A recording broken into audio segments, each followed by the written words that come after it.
you have to keep a strong community, because that community is what's going to build you back. It's going to be that word of mouth.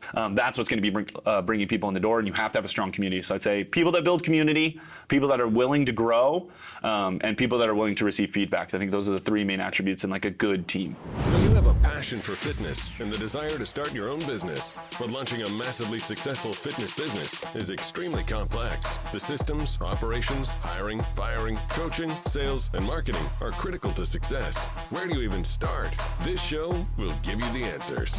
Here is Bedros Keuilian and Bryce Henson, your hosts of the Fitness Franchise Podcast, a show dedicated to helping fitness entrepreneurs launch and grow successful gyms. So welcome back to another incredible episode of the Fitness Franchise Podcast. And today I have an awesome interview with a good friend of mine who I've known for over a half a decade, who's actually been my facility leader, my head guy, my head coach for, again, more than a half a decade, which has been incredible.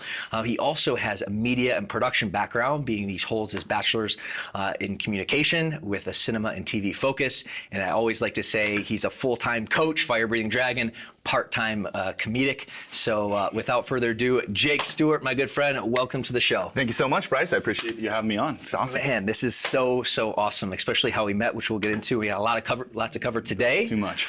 Before we kind of get into the main event, which is just your role in being an incredible facility leader over the last 5 years, kind of tell us where you got started. What's your background? I'm Southern California born and raised. I was born in Orange County. I've lived here my whole 24 years, my whole life. I know, not too long, but yeah, I'm a Southern California boy for sure. I was an athlete growing up. I played baseball, football. I played a little bit of basketball, some soccer as well. Okay. So I was always super duper active. And then once I got to high school, I joined the football team, was doing that and stuff. And as I kind of went through high school, I started doing some theater and a little bit of film production as well, just like my sister before me, who was a couple years older. Yep. Really found like a love for film and cinema and TV and things like that. So just kind of tried to follow that path. Ended up quitting football my senior year because of too many injuries. I received 4 concussions. I broke my foot 3 times, and I had a broken clavicle all within the span of 3 years. So definitely was like not able to really like physically move that much once my football career was over. Yep. So once that ended, I really took to go into my film production side and really enjoyed it. I had a great high school film teacher who really helped me a lot. And that kind of just propelled me to going to college for it and really wanting to study it. And then once all of my injuries kind of healed up and I was finally able to go back to the gym, really found a love for fitness or passion for fitness and things like that. And that's kind of when you met me. And, the rest is history from there for sure. Oh, man, that is an incredible segue. And, you and I being close friends for a long time now, we tell this story, but this is an awesome story for our listeners to view. And I think there's a few takeaways, which I'll kind of surmise in the back end. But let's talk about the story and how we met. The running joke is that I met you at Whole Foods, but what was the real story of how we met? So right at the end of high school, I was looking for like a part-time job, something to do, something to pay the gas money and stuff like that. I picked up a job at Golden Spoon, and for those of you that don't know what Golden Spoon is, it's our local frozen yogurt shop. So it's a Southern California frozen yogurt shop. Yep. So I worked there for a year or two. I actually got promoted to be the manager of the shop and was doing that kind of almost every day and things like that. And I had this blonde guy that kept coming in on Friday nights, and I knew him. He was a creature of habit for sure, and always got the exact same order. It was a large salted caramel and cake batter with extra rainbow sprinkles. Wow, that sounds amazing. I can still remember it 5 years later. But yeah, so I just knew his order every single time, and that man turned out to be Bryce Henson. Ooh. We found each other at a gym. We were both just working out at the same time, and lights clicked. He saw me, and he was just like, "Hey man, like, you ever thought about being a personal trainer? You ever thought about being in fitness?" And I was like, "Not really, but like, let's do it, And dude, the rest is history. The rest is history. Here I am. So I love that so much. And kind of my take on it was, I am a creature of habit. At the time, I worked from home and had a very rigid schedule, which I still do now.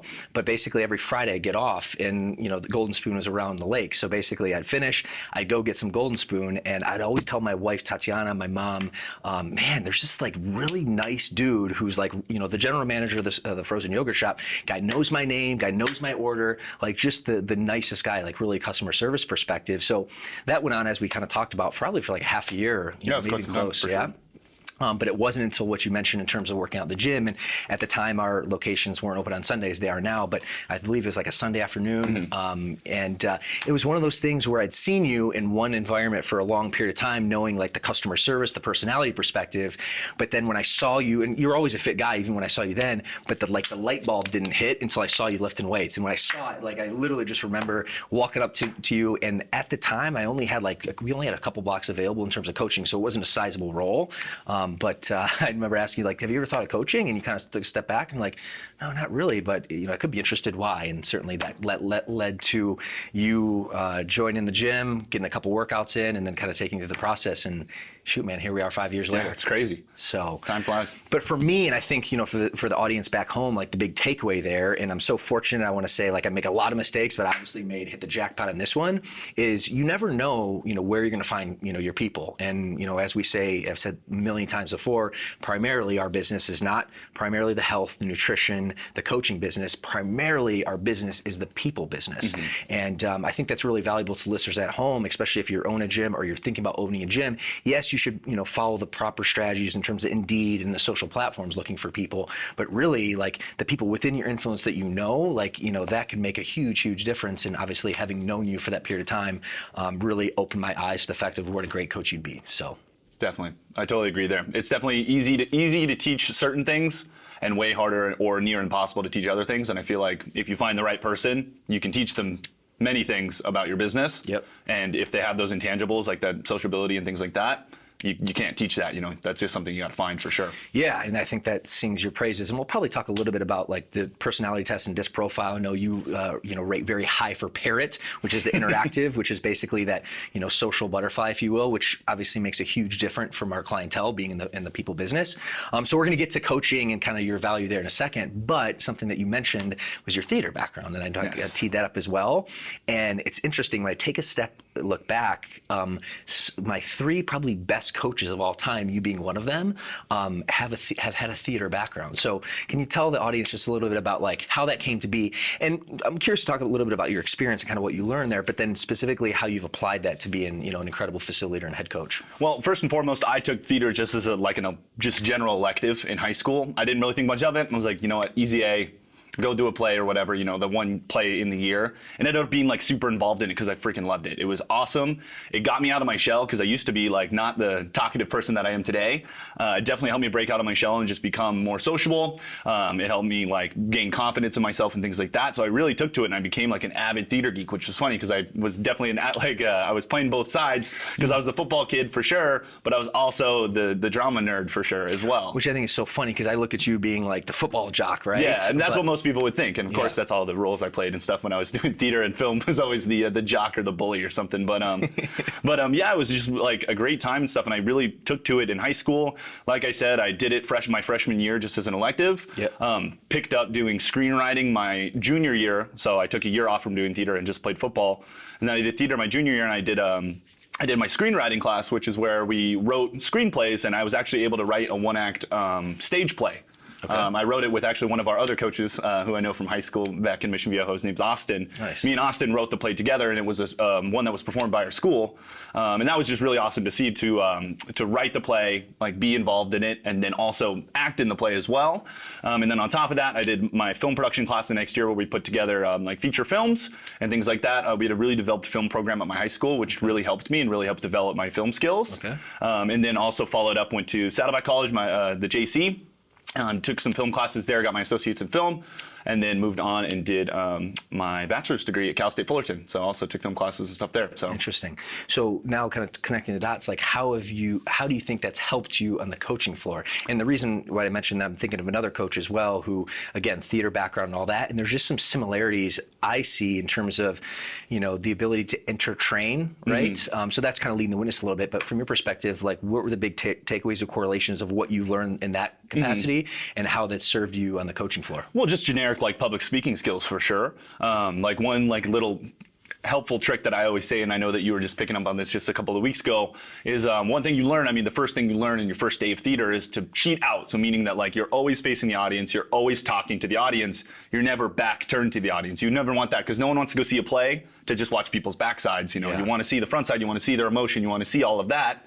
And that just carries over into coaching as well, because no one's going to want a personal trainer that's telling them to do push-ups or something like that, and their back's turned to them, or they're to the side, or they're, off talking to someone else, or they're completely, not focused on what they're doing. Yep. If you're on stage, you're focused on what you're doing. When you're on the coaching mats, you're focused on what you're doing. You're focused on your clients. Even if it's a room of 30 people, you still have to be focused on every single one of those clients, because you got to make sure that they're doing the exercises safely and they're doing it in a manner that's going to be helpful for them. Because if they're not, they're going to get injured. They're not going to see results, and they're not going to pay to come to your gym. Mm-hmm. And so that was definitely the biggest takeaway I took away from my theater experience. In addition to that, just becoming more confident in myself, being able to talk to large groups. Like, not many people can speak to a group of 20, 30 people that they don't know very well. Which is our motto, right? Yeah, like, exactly. We usually have normal session sizes of like 20 to 30 people in a normal non-COVID world. Right. And so, like, speaking to them, that's a tough thing, and that's usually the biggest hump that a lot of coaches, new-time coaches, have to get over. I had the good advantage of, I was over that. I was over that fear of public speaking, because I did so much public speaking. I did so much theater production. I did so many monologues. I did so many on-camera things that it was just another day at the office for me. So it just seemed like it was natural for me to do that. Not saying that I've always been good at public speaking, but it just was definitely something that helped out a lot. And I attribute that to my theater background and film background, was definitely getting my confidence up in speaking, for sure. And that certainly it has. And being a young guy, 24 years old, I mean, every single week, nearly every single day, you're public speaking in front of 30 people, which also kind of reminded me about when this is a few years ago, brand-wide, when we made the move from coaching without a microphone to a microphone. I don't know if you want to kind of share case from your perspective, but I would give you massive credit. And again, going back to the theater background, when at the time we had 3 locations under our ownership, and for the 3 locations, and one location was super slow to kind of like integrate that. But for your location, Mission Viejo, and I was coaching there at the time, when we introduced the mic system, out of all the coaches, you flip that thing on, and like day one, you're off to the races. So can you talk a little bit about that? Yeah, well, I mean, I definitely had some like prior experience with microphones and things like that. I took many classes and stuff. I even focused, there was an entire class I took at college just for microphones. That was just a microphone thing. So being in front of a microphone was nothing new to me. I was so on board with it because it was an innovation that I knew was going to help us, because prior to that, I was running 9 sessions a day, yelling over loudspeakers at the top of my voice all day, 5-6 days a week. I was losing my voice. Once we got to Friday, like once we got before my 2 days off on Saturday and Sunday, I could barely talk. I was like this, and it was just hurting and hurting. And the second you said, hey, we can get a microphone in, and I can speak at a normal speaking level, and everybody can hear me, and I could still have that enthusiasm and everything like that without having to yell and scream. Oh, it just made a night and day difference. And now I'm able to do, 30, 40 sessions a week is how many I coach on average. And I'm able to do that, and I don't lose my voice anymore. And I'm able to do it with like still just as much passion, not as much yelling. Yeah. And I think it's so important because like I mentioned before, I mean, fitness is hard, right? Like our obesity rate as a country is 45% and growing every year. So, but it's not from lack of education. People know, if you ask the general person, American on the street, cheeseburger or lean salad, they're going to say lean salad is healthier, right? But for whatever reason, there's a disconnect for people actually eating that lean salad, actually working out, et cetera.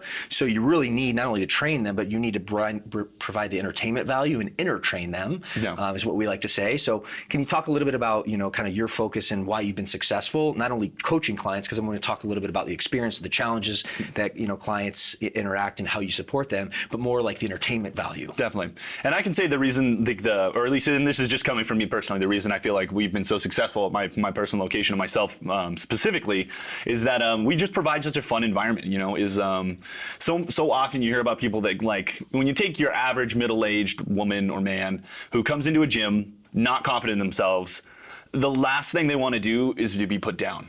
In most scenarios, given you do have those very few people that are looking for like that person that's just going to ride them all day. Like the drill sergeant. Most people aren't looking for the drill sergeant mentality. Most people are looking for like, hey, I want to go somewhere where I feel comfortable, where I have some fun, get a couple laughs, get a good workout in, and I'm out. And make it quick. We have 30-minute sessions. We have a great workout routine. Like, all of our programming is top notch. We have a super fun environment. We have a very family-oriented environment where everybody talks to each other. It's never cliquey, nothing like that. And I feel like just going out and just making it fun for everybody is just the secret sauce. You got to make it fun. Like, nobody, like I said, wants to see that drill sergeant. Everybody wants to have fun. And if they can get a great top-notch workout in the process, it's a no-brainer. Yeah. So Love it, man. Awesome. All right. So now kind of transitioning a little bit to like your role, the kind of the day-to-day, and especially for our viewers there who maybe have started a fitness facility or interested in starting a facility, don't really know what it's like coaching clients and like the struggles, the joys, like what's the most fulfilling part of your role? What's the biggest challenging part of your role, like on a day in and day out, not only leading the facility, but also to like coaching clients and connecting. So from if you can share with the audience, like your inside eyes on what it's like being a facility leader, what it's like interacting with clients, what are the biggest challenges clients are asking about that need help with, and what would you say your biggest fulfillment is in coaching? I know it's a lot, but yeah, that's definitely a multi-part question for sure. I would say just first and foremost, like doing what I do is a grind for sure. It's hard mentally, it's hard physically. I'm up before 5 o'clock every single day. I'm working until almost 8 p.m. every day, you know, coaching weight and stuff. But there's a reason that I do it, and there's a reason I work the long hours. It's because I freaking love it. It's so awesome. Like I always say that you say I'm a part-time coach, part-time comedian. I like to consider myself a part-time coach, part-time therapist as well. Because like I love my clients so much, and they in turn love me back. And so I am like deeply rooted in their lives, and I know so many personal things about these people that they tell me that I feel like they're not even telling their spouse, and they're not even telling their friends, and things like that. Like all these different insecurities, all these different things that I help these people work through, it's insane, and it just is such a gratifying feeling. And that's the biggest thing I can say. The thing that's the most fulfilling is just like helping these people live better lives. And it's not just their physical like attributes and things like that. Like, yeah, I want them to be healthier for sure. The obesity rate in this country is insane, like you were saying, and that's a problem that we need to change. And I'm doing it 1% at a time in Mission Viejo, which is awesome that I get to help people get physically healthier. But the other thing too is just getting people emotionally healthier. We have so many clients. I've referenced one client. I'm not going to say his name because I don't want him to chew me out at boot camp tomorrow. But I had this client. He came in and he had like such a negative attitude, and he just came in and he was just like, oh, you know, like, I don't want to do this. I don't want to do this. I don't want to do this. This is dumb. I don't like this. This is stupid. And he just had that just such negative mentality. And fast forward 2 years later, still is a member at our boot camp, has lost almost like 100 pounds. And now is just the nicest guy ever. He dances during the sessions. He's super sweet. He talks to everybody. He makes sure to like go around. And seeing that change in somebody, going from such like a negative entity to such a positive entity, is such a huge like fulfillment for me, because I'm like, even though I know it wasn't all me, in my heart I'm like, I did something to that, you know, like because I provided that fun experience, because I did that, he was able to better his life, and he became healthier in the process, which means like he's avoiding all these different health issues that might plague him down the road. He's also avoiding all of these like emotional issues. You know, he's avoiding that divorce. He's avoiding that like cut off with his siblings. He's avoiding things like that if you stayed negative, you know, people can only stick around a negative person for so long until they got to cut the cord. Yep. And you never want to see relationships break up and things like that. And I'm just so happy. And that's just one of many examples that I can say. So I'd say the most fulfilling part of what I do is helping people. And I mean that in the least like generic way possible. I think everybody who works in the health and fitness space says that they help people, and that's always the classic mantra. But I would say that like I truly feel like I'm bettering people's lives, and it's just so humbling, and so I'm just so grateful to do it, you know. Dude, man, well you are, and you're incredible at it. To provide you some acknowledgement there. Speaking of interesting, you were talking about a part-time therapist. We kind of sometimes talk about the gray mat therapy, and obviously you and I, our running joke is the part-time comedian, because you know you keep it light. I'm a super intense guy, which serves me well sometimes, but I need a little Jake in my life to kind of like, you know, lighten me up, which I, you know, get a huge value from our relationship. But from that perspective, what would you say, from keeping it fun and light from a comedian perspective, like how has that, you know, benefited you in terms of, you know, connecting with clients? Oh, it's benefited me like tremendously, because like I said, like nobody wants to stick around and talk to the drill sergeant afterwards. You know, that guy just yelled at you for 30 minutes, made you do 100 burpees or something crazy. Yep. And you know, like I don't want to stick around and ask that person, you know, hey, how's your weekend? Like, you don't want to do that. Right. But if I'm in there cracking jokes at the same time while pushing these people to like work their hardest and keeping it light and being able to talk to them like while they're sweating and while they're doing things, I'm sitting there asking them like, hey, like, you know, how's the kids doing? Like, you know, how's Jason this weekend? How's this and that? And they're able to kind of talk to me and like communicate, even though they're still working hard.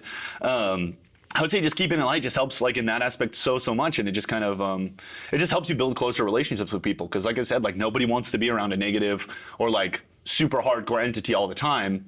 but you want to be around like the fun-loving person that also knows when to switch it on and when to switch it off. Totally. And I think, that's, again, to your credit, like you're a fit guy, you're a very energetic, awesome personality guy. And that's important to be able to connect with the clients, because it's not just drill sergeant coaching. That's not going to grow your business. That's not going to basically create an awesome culture that, you've had a huge hand in building, at our Mission Viejo location.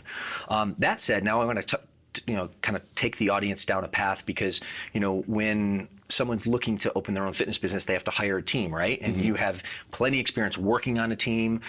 Your zone of genius is like the head coach, the facilitator side. We have another leader that kind of helps along with the operations side, John, who's going to be on the show as well. But what I would say, like, what's your experience like in working with a team? And also, can you give some visibility to the audience who, again, might be interested in opening a gym, but doesn't really know, like, what's it like to manage a team? What's it like to lead a team? What are the positives or the negatives? And you obviously have first-hand experience, like within our gym, not only being the facility leader now, but also kind of like starting as a part-time coach and kind of working your way through the process. So what does that team dynamic look like?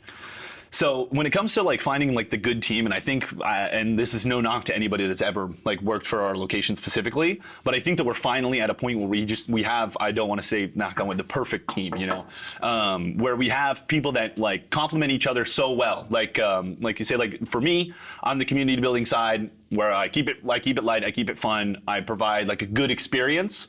Whereas on the flip side, we have John, my counterpart, who's our other facility leader, who is so organized and so on point with doing admin duties and follow-up and making sure that trials are like being called and being asked, like being like, hey, do you guys want to come back? Do you want to sign up for membership? Making sure to follow up and doing that process. Whereas myself, I mean, truth be told, not the greatest at that. Way better at creating the community and things like that on that side. Not so great with the follow-up and not so great at staying super duper organized, which is one of my great faults in life, is I'm not a super organized guy. I kind of just roll with the flow and roll with the punches, however they may come. That you do. But it's really great to have the kind of yin and yang. You have both aspects of it. That way your business, we're able to have a really good community and also have the good follow-up. Because in the past, we've had a great community, but a terrible follow-up, where we lost, I think it was something crazy. It was like 120 trials came and left without even being followed up with, without even being called, without even being emailed and asking like, hey, how did you like boot camp? Let alone, do you want to sign up for membership, or do you want to do this, or do you want to do that? And so I think it's just finding that. And then we also have the complementary, like we have Coach Austin, who's also in Mission Viejo, who's just a great guy. I've known him for a very long time. He also keeps it light, but he's more of a mix between me and John, where he's fun-loving but also really organized. He's a financial planner and things like that is his day job, and he likes to coach and stuff on the side just because he has a passion for fitness and a passion for helping other people. So it's finding the right team that meshes together, because you can't have too many Jakes, you can't have too many Johns. If you have too many Johns, and this is no knock to John, it's not going to be the same fun environment and community. But then if you have too many Jakes, it's just going to be a bunch of joking around, and not a whole lot's going to get done on the back end. And like I said, I understand that. I know it's a flaw of myself, and I've been trying to get better at it. But it's just the truth. So it's about finding kind of the differences and really learning who your people are before bringing them on. That's why I really like that we do kind of like almost like an internship program, where we bring someone on, we give them like 60 days basically to grow. And if we don't see that growth, there's no use in keeping going. And I'm finally at the point where I'm done stringing people along. I was actually just having this conversation with the vice president of Team Henson Blake just the other day, and I was saying, I'm so over stringing people along and thinking like, maybe they'll get better, and leaving it going for like a year or something like that. And in the process, it's just hurting our community. It's hurting our admin. It's hurting our back end work and everything like that. So it's finding the right people, giving them a chance to get better, giving them the tools to get better, and seeing if they get better. And if they take the feedback and the things that you give them to get better and they do not get better, it's not worth your time. It's worth your time to keep those people if they do take that feedback. Now, I'm not saying everybody has to be a perfect personal trainer, a perfect coach, or a perfect person in 60 days. I know that's not going to happen. But what you want to see is growth. And that's just some of the times we've seen regression in that 60 days, where they start off and they come in, you think like, oh, this person's pretty good. And then all of a sudden, they get really complacent and they stay right where they are, and then they end up just kind of dropping off because they get lazy. And you don't want that, because that's just going to hurt your business, going to hurt your culture, like I said. And you have to keep a strong culture, especially in the gym business, with how many different gyms and how many different fitness and like things there are in the industry. You have to keep a strong community, because that community is what's going to build you back. It's going to be that word of mouth. It's not necessarily going to be the Facebook ads. That stuff is kind of becoming a thing of the past. It's going to be the people that are at your gym. Are they referring you to their friends? Are they referring them to your family and things like that?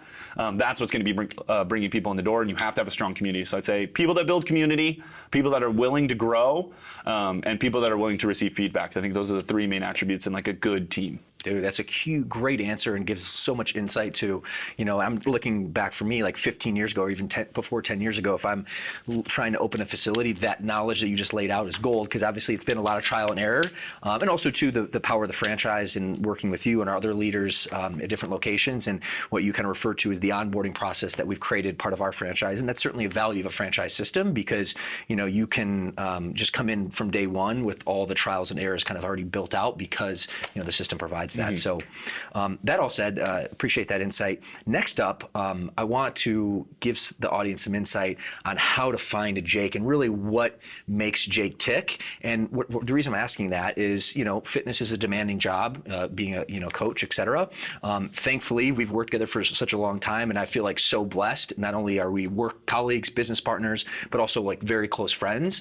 And certainly I would like to think, and most of the credit's for you, but I've probably done a little bit of a few things right in order to, make you want to continue working for, going on 6+ years now. Why don't you give some insight to the audience on what is the biggest value? Like, what do you derive value from? Not only like changing lives and all that, but like, why do you continue to coach? And certainly that could be an element of it, but what other aspects of the program that myself or someone from the audience viewing in can basically structure their program, provide an offering to their coaches to really keep them, retain them, pour into them. I guess what I'm trying to ask is like, why have you stayed for so long? Like, what's the biggest value you've seen working as a facilitator with, I guess, me specifically, but more so just the organization in general? Gotcha. Does that make sense? Yes, of course. And so I think that is, there's a couple of different parts to this answer. And I would say, you specifically being the boss, I always say quote unquote boss man, but you being the leader that you are, have set on a system in which that we've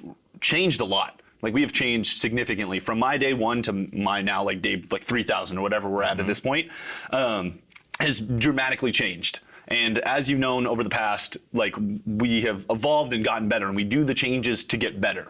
And so I think it's just allowing someone just like to have that growth and to change and to get better, and always trying to get better, because you never want to open somewhere and stay the same. It's the same thing for a restaurant. Like, you wouldn't open a restaurant and keep the menu exactly the same for the lifetime of the restaurant. Right. You would never want that. Like, it would be like, okay, what else do you have to offer? Like, what else can you give us? Yeah. It's always getting better and stuff like that. So putting a system in place that allows you to always get better and to roll with the punches, not be afraid to change if it's going to be for the better. Now, you're going to fall down, obviously, as we have.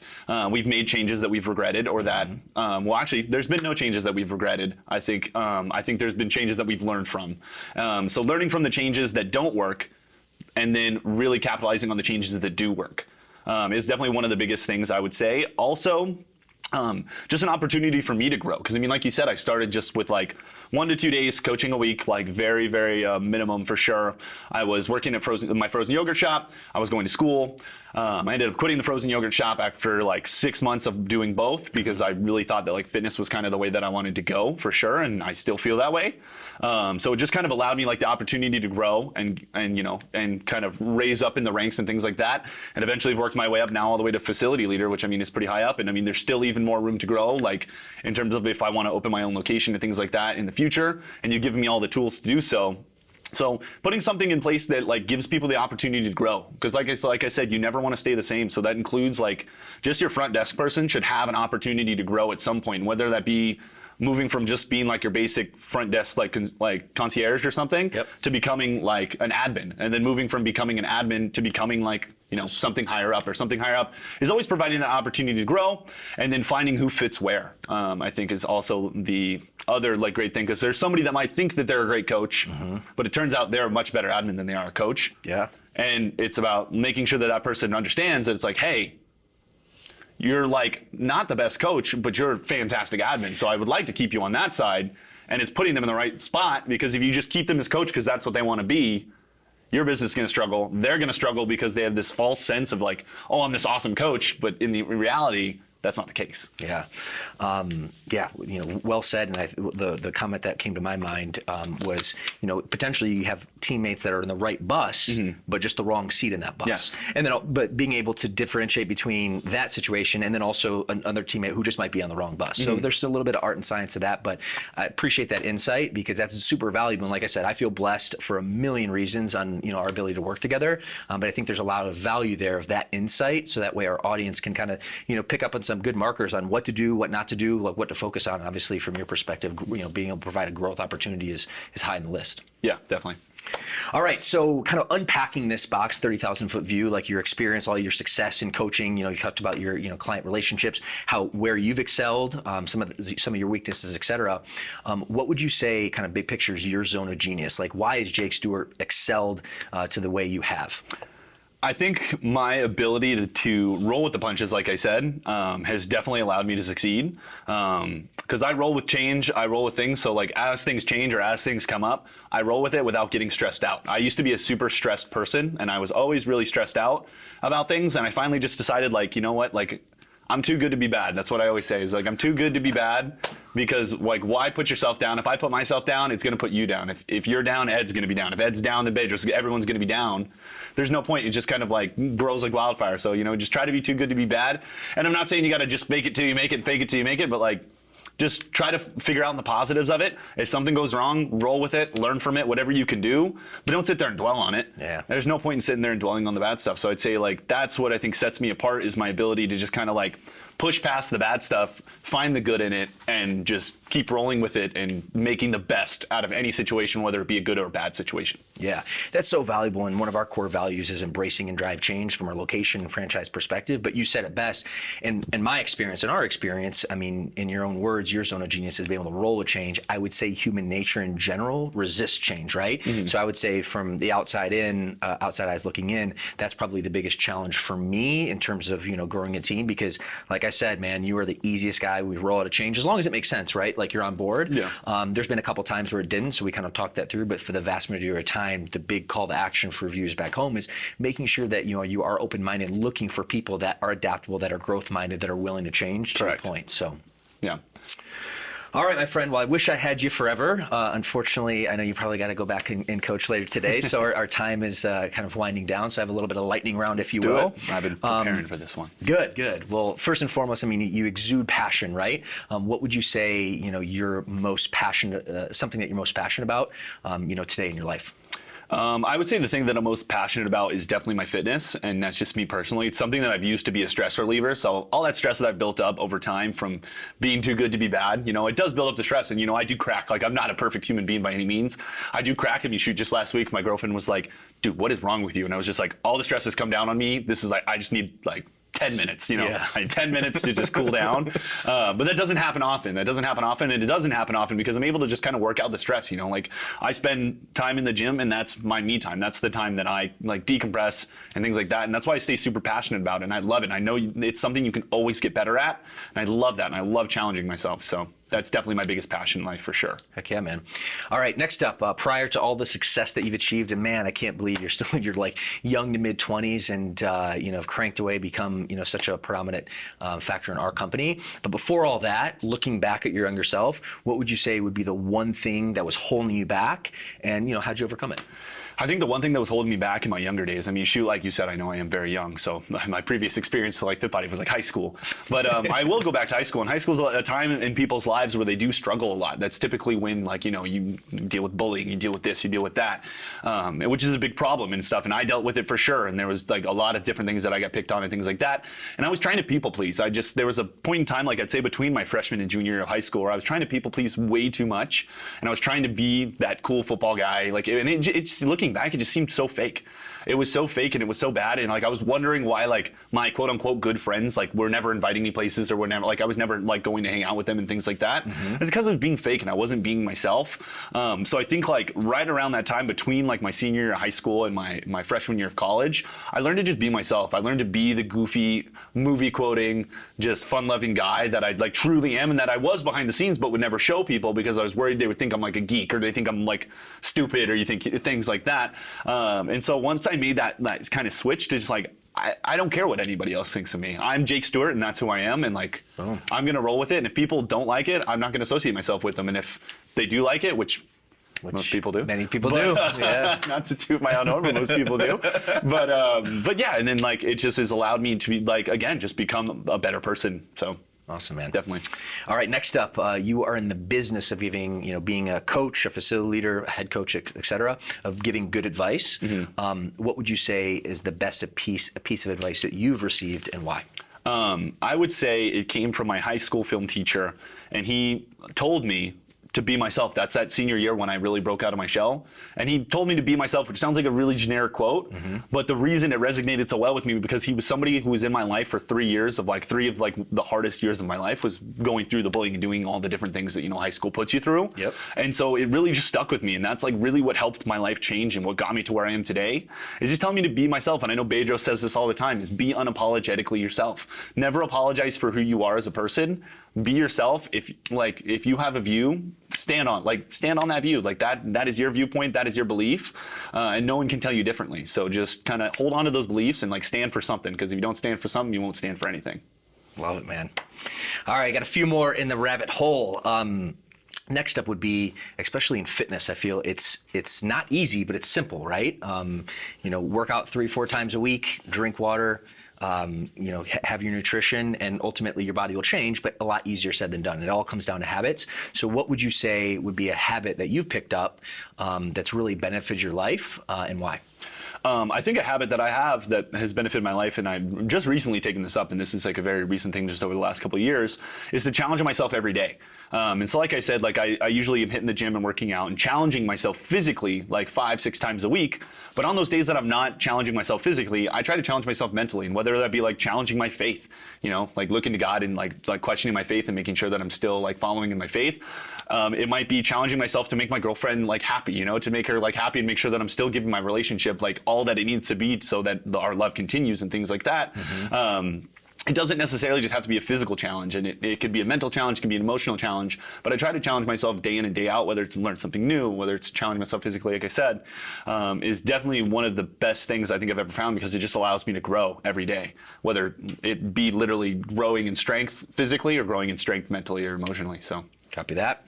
All right, next up, leaders are readers. You're a leader, and certainly it doesn't necessarily have to all be written word, but ensuring that you're putting good content in your mind. What would you say would be one of the best book of recommendations that you've read, and why? So, as a 24-year-old, of course, I'm a kid for sure. So, being with the times, I'm not much one for the written word, which I know is a little out there, but good. I do enjoy listening to things. So, I'm always listening to podcasts. I was listening to a podcast on the way up here. Obviously, I'm on a podcast right now. Yeah. Very important. So I love hearing the spoken word. I'm always one for the voice for sure.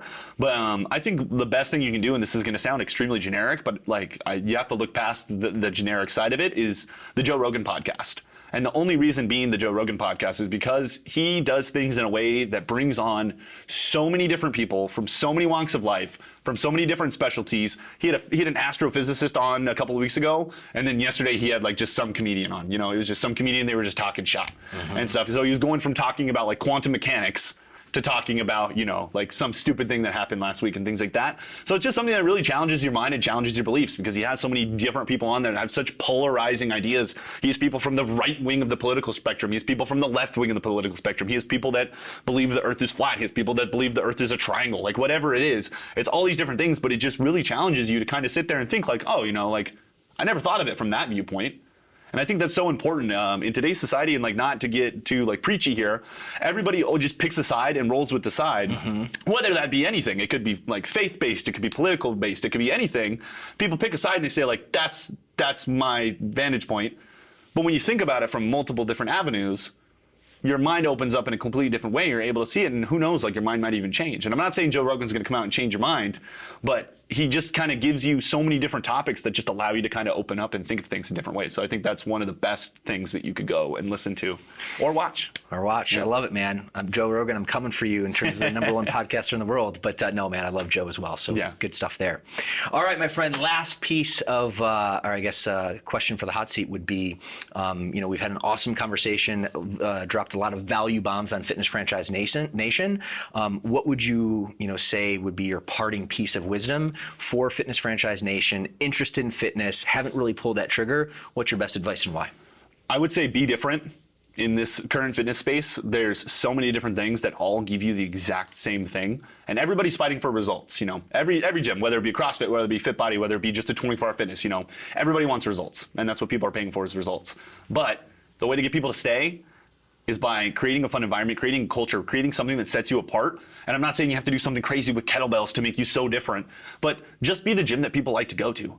be the gym that people like come home and they tell their husband and they're like, oh my God, honey, like this was freaking awesome. Like I went, this awesome coach Bryce, like led this super great session, and like I burned 400 calories, and like I don't even know how it happened because I was just joking around and like laughing and stuff like that. So it's just be different, set yourself apart, and just create like a really strong culture, because I can't say it enough that your culture will continue your business. Dude, man, that is well said, and that's actually your zone of genius. Truth be told, if I can unpack that and why you've been so successful within 60 seconds, that's it, man. So, Jake, dude, it's been awesome. This is actually so fulfilling to me, and before we kind of wrap, I just want to acknowledge you. I am so grateful for our friendship. I view you as a younger brother. I'm just so blown away at your growth, your development. You're willing to change, evolve, constantly want to be better. And I just have gained a lot of value, and I hope that that's a mutual feeling. But and then, you know, I would be remiss of saying that the way you show up, your positive energy, your light energy just has been a huge impact to my life. And you've certainly added a ton of value in my life. And now you've also added a lot of value to our audience, in addition to the, you know, thousands of clients that you've achieved, or that you've been able to achieve major results with. So with all that said, I want to acknowledge you for that, and thank you so much, my friend. This has been awesome, and everyone's gotten better today for it. Thanks so much, sir. I appreciate it. Boom. Always a pleasure. Thanks, Jake.